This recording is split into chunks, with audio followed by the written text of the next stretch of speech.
ഷിയാക്കൾ എന്ത് ചെയ്തെന്നറിയോ? 5 മൗലൂദ് ഉണ്ടാക്കി.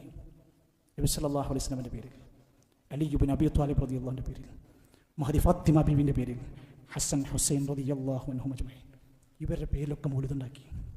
അങ്ങനെ പതുക്കെ തുടങ്ങി. പിന്നെ മലിക്കുൽ മുദഫർ തുടങ്ങി. അങ്ങനെ കയറി വന്നു. ആ ഷിയാക്കൾ ആരാന്ന് നിങ്ങൾ ചിന്തിച്ചിട്ടുണ്ടോ? മഹദി ആയിഷ റളിയല്ലാഹു അൻഹാ വ്യഭിചാരിണിയാണെന്ന് പ്രഖ്യാപിച്ചവരാണ് ഷിയാക്കൾ. നഊദു ബില്ലാഹ്. ആദ്യത്തെ 3 ഖലീഫമാർ അബൂബക്കറും ഉമറും ഉസ്മാൻ റളിയല്ലാഹു അൻഹും അജ്മഈൻ, ഇവർ ആരാണെന്നറിയുമോ? ഇവർ ആരാണെന്ന് ചോദിച്ചാൽ ഇവർ നരകത്തിലെ വിറകുകളാണ്. നഊദു ബില്ലാഹ്. ഷിയാക്കൾ പറഞ്ഞു. ആ ഷിയാക്കളുടെ വാദം എങ്ങനെയാണ് മുസ്ലിമെ നമുക്ക് കൊണ്ടെടുക്കാൻ പറ്റുന്നത്? ഹജറുൽ അസ്വദിന്റെ പോലീസ് മനസ്സിലാക്കി ഹജറുൽ അസ്വദ് വരെ എടുത്തുകൊണ്ട് മോഷ്ടിച്ചു പോയ സംഘമാണ്. പരിശുദ്ധമായ മസ്ജിദുൽ ഹറമിൽ രക്തച്ചൊരിച്ചിലുണ്ടാക്കിയ ഷിയാക്കൾ. അവരുടെ ഉദ്ദേശം വേറെയാണ്. ഇത് തിരിച്ചറിയാതെ പോകരുത്. അതുകൊണ്ടാണ് നമ്മൾ ഈ ചര്യക്ക് ചില കേടുകളുണ്ട് എന്ന് പറഞ്ഞുകൊണ്ടിരിക്കുന്നത്. മാത്രമല്ല, നബി സ്നേഹത്തിന്റെ പേര് പറഞ്ഞുകൊണ്ട് നടക്കുന്നത് അതിരുകവിച്ചിലാണ്. അതിരുവിട്ട പ്രയോഗങ്ങൾ, അതിരുവിട്ട പ്രവർത്തനങ്ങൾ, അത് മൗലിദിലാവട്ടെ മറ്റു പലതിലുമായാലും പ്രവാചകനെ കുറിച്ച് പ്രശംസിക്കുകയാണ് എന്ന് പറഞ്ഞിട്ട് പിന്നെ പറയുന്ന കാര്യങ്ങളൊന്ന് വായിച്ചു നോക്ക്.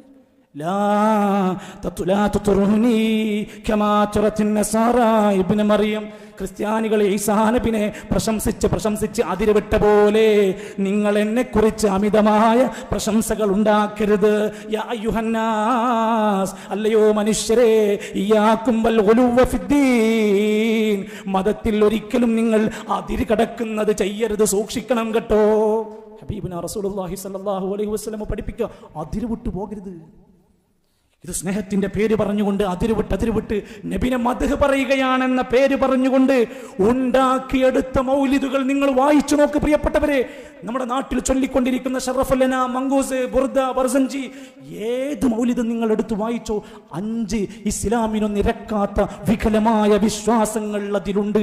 1, നബി സല്ലല്ലാഹു അലൈഹി വസല്ലമയെ കുറിച്ച് പറയാൻ പാടില്ലാത്ത വാക്കുകൾ ആ ഗ്രന്ഥത്തിലുണ്ട്. 2, നബി സല്ലല്ലാഹു അലൈഹി വസല്ലമയെ പ്രശംസിക്കുക എന്ന പേരിൽ നബി സല്ലല്ലാഹു അലൈഹി വസല്ലമയോട് നേരിട്ട് പ്രാർത്ഥിക്കുന്നുണ്ട്. ഏത് മൗലിദ്? 3, നബി സല്ലല്ലാഹു അലൈഹി വസല്ലമയോട് പാപമോചനം തേടിക്കൊണ്ടിരിക്കുന്നുണ്ട്, പുറത്തിറങ്ങി. 4, നബി സല്ലല്ലാഹു അലൈഹി വസല്ലമയോട് ശഫാഅത്ത് ചോദിച്ചുകൊണ്ടിരിക്കുന്നുണ്ട്. അറബിയിലായതുകൊണ്ട് നമുക്കത് മനസ്സിലായിട്ടില്ല. 5, പ്രവാചകന്റെ പേരിൽ കള്ളക്കഥകൾ മൗലിദിന്റെ ഉള്ളിൽ കുത്തി നിറച്ചിട്ടുണ്ട്. ഞാൻ ഇത്ര ധൈര്യസമേതത് എങ്ങനെ പറയുന്നത്? വായിച്ചത് കൊണ്ട്. തുറന്നു വെച്ച് വായിച്ചാൽ നിങ്ങൾ അത്ഭുതപ്പെട്ടു പോകും. ഒരു നബിനെ കുറിച്ച് പറയാൻ പാടില്ലാത്തത് എഴുതി വെച്ചു. നിങ്ങൾ വായിച്ചു നോക്കുക. മങ്കൂസ് മൗലിദിൽ കൊടുത്തിരിക്കുകയാണ്, യാ സയ്യിദ സാദാതി ജൈതുക ഖാസിദാ അർജു ഹിമാക ഫലാ തുഖൈബ് മഖ്സദി. നേതാക്കളിൽ നേതാവായ നബിയെ, എനിക്കൊരുപാട് ആഗ്രഹങ്ങളുണ്ട്. എൻ്റെ ആഗ്രഹങ്ങൾ സഫലമാകുന്നതിൽ നിങ്ങൾ തടസ്സമാകരുത്. എൻ്റെ എല്ലാ ആഗ്രഹങ്ങളും സഫലമാക്കി തരണം നബിയെ. നമ്മളൊക്കെ പ്രാർത്ഥിക്കണം, അല്ലാഹുവേ എൻ്റെ മുറാദ് ഹാസിലാക്കി തരണേ എന്നാണ്. ഇത് നേരെ തിരിച്ചടിച്ചു. പ്രശംസിക്കുകയാണെന്ന പേരിൽ ശറഫുല്ലന മൗലിദിൽ കൊടുത്ത വരി വായിച്ചോ, അബ്ദുകൽ മിസ്കീനു യർജു ഫദ്ലകൽ ജമ്മൽ ഗഫീർ. നബിയേ, അങ്ങയുടെ സാധുവായ അടിമയായ ഞാനിതാ വന്നിരിക്കുന്നു. അങ്ങയുടെ ഔദാര്യം കൊണ്ട് ഗഫീറായ പാപം പൊറുക്കുന്നവരായ നബിയേ, അങ്ങയുടെ അടിമയായ ഞാനിതാ വന്നിരിക്കുന്നു. അടിമയാണ് ഞാൻ. ആരുടെ അടിമ? താങ്കളുടെ അടിമയാണ് ഞാൻ.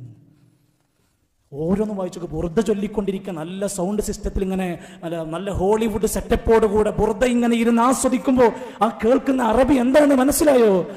യാ അക്റമൽ ഖൽഖി മാ ലിമൻ അലൂദു ബിഹി സിവാക ഇൻദ ഹലൂലിൽ ഹാദിസിൽ അമീമി. അല്ലയോ സൃഷ്ടികളിൽ ഏറ്റവും ആദരിക്കപ്പെട്ട നബിയേ, എനിക്ക് എന്തെങ്കിലും വിപത്തുക്കളും പ്രയാസങ്ങളും വരുമ്പോ സിവാക ഇൻദ ഹുലൂലിൽ ഹാദിസിൽ അമീമി, നിങ്ങളല്ലാതെ എന്നെ രക്ഷിക്കാൻ വേറെ ഒരാളില്ല. ഇതാണ് മൗലിദ്. ഇത് ചൊല്ലാൻ പൈസ കൊടുത്തു, ഇതിന് ഭക്ഷണം ഉണ്ടാക്കി കൊടുത്തു, ഇത് ചൊല്ലാൻ വേണ്ടി കുപ്പായിട്ട് നടക്കുന്ന മനുഷ്യർ എന്തു വലിയ ദ്രോഹമാണ് ചെയ്യുന്നത്. ഒരിക്കൽ നിങ്ങൾ എവിടെയെങ്കിലും ഇതിന്റെ അർത്ഥം വെച്ച് പഠിപ്പിക്കുന്ന ഒരു സദസ്സുണ്ട്, ഒരൊറ്റ സദസ്സ് അർത്ഥം പഠിപ്പിക്കില്ല. പഠിച്ചാൽ ആളുകൾ വന്നിരിക്കില്ല. മങ്കൂസ് മൗലിദിൽ കാണാം, അന്തമുൻജീന മിനൽ ഹിറഖി മിൻ ലഹീബിൻ നാരി വൽ ലജിജി നബിയേ, നാളെ പരലോകത്ത് കത്തിജ്വലിക്കുന്ന നരകത്തിൽ നിന്ന് നിങ്ങളാണ് ഞങ്ങളെ രക്ഷിക്കുന്നത് നബിയേ. ഫാത്തിമ ബീവിനോട് നബി പറയാണ്, ഫാത്തിമ, ആളിക്കത്തുന്ന നരകം മുമ്പിൽ വന്നാൽ ഞാൻ വാപ്പയാണെന്നൊന്നും നീ തോന്നിപ്പോകരുത്. മോളെ, നീ നിന്റെ നരകത്തെ തൊട്ട് രക്ഷപ്പെടുത്താൻ നീ തന്നെ പണിയെടുക്കണം. ഞാനിത് ആദ്യം പറഞ്ഞത്, ഇത് ഉണ്ടാക്കിയത് മുസ്ലിമീങ്ങളുടെ ഇസ്സത്തിന് യോജിക്കാത്ത പലതുമുണ്ട്.